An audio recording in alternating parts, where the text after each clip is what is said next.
Nellore rural మండలం పొట్టేపాలెం గ్రామంలో నిర్మాణంలో ఉన్న కళ్యాణ మండపాన్ని స్థానిక అధికార పార్టీ నాయకులు నిలిపివేయడాన్ని ప్రగతి చారిటబుల్ ట్రస్ట్ సభ్యులు, గ్రామస్తులు తీవ్రంగా ఖండించారు. ఈ సందర్భంగా వారు నిలిపివేసిన కళ్యాణ మండపం ఎదుట ఆందోళనకు దిగారు. మధ్యలో ఆపేసిన కళ్యాణ మండపం నిర్మాణాన్ని వెంటనే ప్రారంభించాలంటూ నినాదాలు చేశారు. అనంతరం ట్రస్ట్ చైర్మన్, ట్రెజరర్లు మీడియాతో మాట్లాడారు. ప్రగతి చారిటబుల్ ట్రస్ట్ చైర్మన్ని పొట్టేపాలెం 10 సంవత్సరాల క్రితమే 2009లో ఇక్కడ పెద్ద గుంట ఉండింది.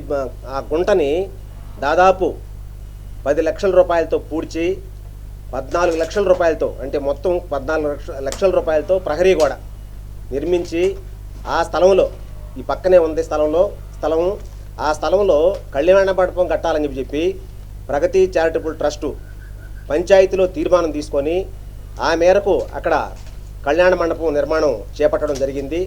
అయితే ఇక్కడ ఉన్నటువంటి కొంతమంది వైఎస్ఆర్ పార్టీకి సంబంధించినటువంటి అరాచక శక్తులు, బండి శ్రీకాంత్ రెడ్డి ఒక ఆయన, అలాగే దద్దోలు కోటేశ్వరరావు ఇంకొక అతను, అలాగే మా మాజీ సర్పంచ్ ఆయన, అలాగే అల్లారెడ్డి రవీందర్ రెడ్డి, వీళ్ళు ముగ్గురు ఏంటంటే వాళ్ళకి కళ్యాణ మండపం కట్టడం ఇక్కడ ఇష్టం లేదు. దానివల్ల ఏం చేశారంటే, మేము అదే స్థలంలో పంచాయతీ పర్మిషన్ లేకుండా, అలాగే ఇరిగేషన్ వాళ్ళు ఎన్ఓసి తెచ్చుకొని కేవలం వాళ్ళకి పనిచేసేదానికి అర్హత కూడా లేకుండా దాంట్లో రైతు భరోసా కేంద్రం, మల్క్ బిల్కు సెంటరు, అలాగే సచివాలయం ఇవన్నీ కట్టాలని చెప్పి ప్రయత్నించడం జరిగింది. దాన్ని మేము ప్రగతి చారిటబుల్ ట్రస్టుగా, అలాగే ఇక్కడ ఉన్నటువంటి అన్ని పార్టీలతో మాట్లాడుకొని అవన్నీ కట్టేదానికి లేదు, పేదవాళ్ళకి అతి తక్కువ ఖర్చుతో కళ్యాణ మండపం కనుక ఇక్కడ కట్టినట్టయితే ఫంక్షన్లు చేసుకోవచ్చు, పెళ్ళిళ్ళు చేసుకోవచ్చు, వీటన్నిటికీ ఎంతో ఉపయోగకరంగా ఉంటుందని చెప్పి కళ్యాణ మండపం మాత్రమే కట్టాలా ఈ స్థలంలో అని చెప్పి మేము ఇక్కడ ఉన్న వాళ్ళందరం కూడా ఎదుర్కొని అవన్నీ కూడా మేము కట్టనీ లేదు, కళ్యాణ మండపం మాత్రమే కట్టాలని చెప్పి మేము చెప్తా ఉన్నాము. ఇప్పటికి దాదాపు 40 లక్షల రూపాయలు వెచ్చించి అక్కడ కళ్యాణ మండపం నిర్మాణం జరుగుతూ ఉంటే వాళ్ళు కావాలని మా మీదకి తీసుకొచ్చి కళ్యాణ మండపం కట్టకుండా ఆపేయించారు. పీడబ్ల్యూడీ అధికారులని తీసుకొచ్చి ఆపేయించడం జరిగింది. అలాగే పోలీసులు కూడా తీసుకొచ్చి మా మీద కేసులు పెట్టాలని చెప్పి ప్రగతి చారిటబుల్ ట్రస్ట్ చైర్మన్ మీద, అలాగే సెక్రటరీ మీద, ట్రెజరర్ మీద, వీళ్ళందరి మీద కేసులు పెడతామని చెప్పి వాళ్ళ మీద, అధికారుల మీద కూడా, అధికారులు పీడబ్ల్యూడీ ఏఈ గారి మీద ఒత్తిడి తెచ్చి అధికారుల చేత ఒత్తిడి పెట్టించి పోలీసులు కేసులు పెట్టాలని చెప్పి చూస్తూ ఉన్నారు. అసలు కేసుల్లో ఉండేదే, రౌడీ షీట్లో ఉండేదే అక్కడ మాకు తీసుకొచ్చినటువంటి వాళ్ళకి అర్హత కూడా లేదు. మేము జనానికి అందరికీ అనుకూలంగా కళ్యాణ మండపం కట్టాలని చెప్పి చూస్తూ ఉన్నాము. ఇప్పటికైనా కానీ మేము ఖచ్చితంగా జనం ఆమోదం కోరుతూ ఉన్నాము. ఎందుకనంటే జనం అందరికీ, ఈ ఊరు ప్రజలందరికీ కూడా కళ్యాణ మండపం నిర్మిస్తే చాలా ఉపయోగకరంగా ఉంటుంది. అందుకని ఖచ్చితంగా ఈ స్థలంలో ఖచ్చితంగా కళ్యాణ మండపం కట్టేదానికి ప్రజల మద్దతు కోరుతూ ఉన్నాము. అందుకనే రాబోయే ఎన్నికల్లో కూడా ఖచ్చితంగా వీళ్ళని ఓడించకపోతే మనం కళ్యాణ మండపం కట్టించుకునే అవకాశం ఉండదు. కాబట్టి ఖచ్చితంగా గ్రామ ప్రజలందరూ కూడా ఆలోచన చెయ్యాలా, వీళ్ళందరినీ కూడా ఓడించాలా, వెనక్కి నెట్టాలా. మనం కళ్యాణ మండపం కట్టించుకోవడానికి మీ వంతు సహకారం కూడా అన్ని పాళ్యాలు కూడా పోయి తిరిగి చెప్పాలని చెప్పి ప్రగతి చారిటబుల్ ట్రస్ట్లో మాట్లాడుకున్నాము. ఆ ప్రకారం అన్ని పాళ్యాలు పోతాము, అన్ని పాళ్యాలు పోయి ప్రజల యొక్క మద్దతు కోరతాము. ఆ ప్రకారం కళ్యాణ మండపం నిర్మించేదానికి ప్రగతి చారిటబుల్ ట్రస్ట్ తీవ్రంగా కృషి చేసైనా కానీ ఆ కళ్యాణ మండపాన్ని సాధిస్తామని చెప్పి, లేకపోతే దీన్ని పెద్ద ఎత్తున జిల్లా వ్యాప్తంగా ఉద్యమంగా చేసి దీన్ని సాధిస్తామని చెప్పి కోరుతూ సెలవు తీసుకుంటున్నాం. ఓకేనా? మీడియా వాళ్ళకి నమస్కారం, అందరు మిత్రులందరూ కూడా నమస్కారం. నా పేరు పొట్టేపాలెం చంద్రమౌళి. ఈ గ్రామంలో 1993 ఆ ప్రాంతం నుంచి కూడా ఒక ఎడ్యుకేషన్ సొసైటీ పెట్టి హై స్కూల్ కట్టాలనేటువంటి ఉద్దేశంతో మేము ఇసుక టాకెట్ల దగ్గర విరాళాలు పోగు చేసి దాదాపు ఒక 25 సంవత్సరాలు వాచ్మెన్కి జీతం ఇచ్చాము. అట్టే విద్యా వాలంటీర్లు పెట్టాము, స్కూల్ బిల్డింగ్లు కట్టాము, ₹1 కోటి స్కూల్కి ఖర్చు పెట్టాము. అది పూర్తయిన తర్వాత గ్రామంలో ఏంటంటే కళ్యాణ మండపం మనకు అవసరం.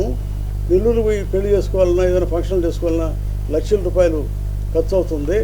అందుకని మన గ్రామంలో కూడా కళ్యాణ మండపం కట్టుకోవాలని చెప్పి తీర్మానం చేసుకున్నాం అందరం కూడా. ఇది ఎడ్యుకేషన్ సొసైటీలో అన్ని పార్టీల వాళ్ళు సభ్యులుగా ఉన్నారు దాంట్లో.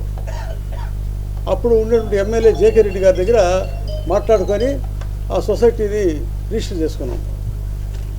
అప్పుడు స్థలం ఏడాది అయితే ఇక్కడ ఈ రోడ్డు సైడు గుంటలు ఉన్నాయి, పతులు.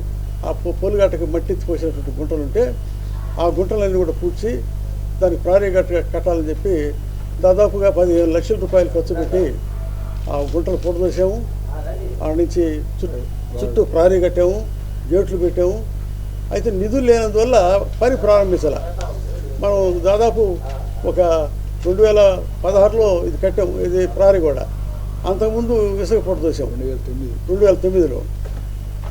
ఇప్పుడు కొంతమంది వైఎస్ఆర్సీపీ నాయకులు వాళ్ళు కాంట్రాక్ట్ చేసుకొని డబ్బుల సంపాదనతో ఆ స్థలంలోనే ఆక్రమించి కమ్యూనిటీ హాలు, సచివాలయము, ఇంకా రైతు భరోసా కేంద్రము, ఇంకా చెడిబడి బిల్డింగ్ అన్ని కట్టాలని చెప్పి ఇరిగేషన్ వాళ్ళ దగ్గర నో అబ్జెక్షన్ సర్టిఫికేట్ తెచ్చుకొని దాంట్లో పని దిగితే మేము దిగనిలా.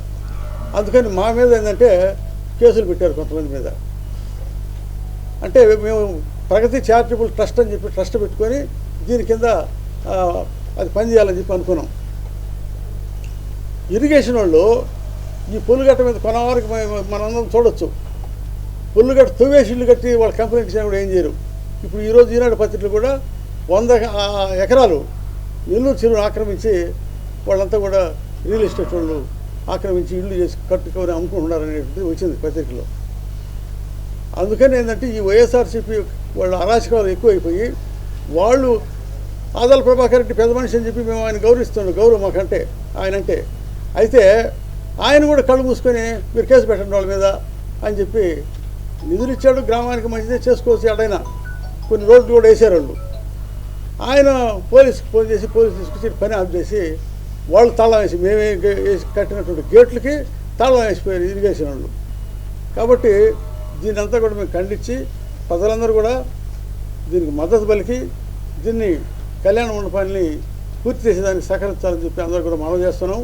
అదేవిధంగా ఈ వైఎస్ఆర్సీపీ వాళ్ళు యొక్క దుర్మార్గాలను ఖండించి రేపు రాబోయే ఎన్నికల్లో వాళ్ళకి ఈ గ్రామంలో ఎవరు కూడా ఒక్కరు కూడా ఓటీయకుండా వాళ్ళని ఓడించేదానికి కృషి చేయాలని చెప్పి కోరుతున్నాం. 13 సంవత్సరాల జూనియర్ కాలేజ్ ప్రయాణంలో విశ్వసాయి మరో మైలురాయి. విశ్వసాయి జూనియర్ కాలేజ్ వారి మరో నూతన బ్రాంచ్ రమేష్ రెడ్డి నగర్ నందు 2024-25 అకాడమిక్ సంవత్సరం నుంచి ప్రారంభమవుటకు సిద్ధంగా ఉంది. అన్నమయ్య సర్కిల్, టోనోస్పీట్, ధనలక్ష్మీపురం ఇలా నెల్లూరు నలుమూలలా ఇంతకు ముందే బ్రాంచీలు కలిగిన విశ్వసాయి జూనియర్ కాలేజ్ ఇప్పుడు మరో నూతన బ్రాంచ్ రమేష్ రెడ్డి నగర్ లో కేవలం 13 సంవత్సరాల వ్యవధిలో అనేక బ్రాంచీలు స్థాపించడమే కాకుండా 1000కి పైగా మెడికల్ సీట్లు, మరెన్నో ఐఐటి, ఎన్ఐటి సీట్లు ప్రతి సంవత్సరం పొందుతూ ఎప్పటికప్పుడు పిల్లల భవిష్యత్తుని, తల్లిదండ్రుల నమ్మకాన్ని నిలబెడుతూ ఉన్న విద్యా సంస్థ విశ్వసాయి జూనియర్ కాలేజెస్ నెల్లూరు.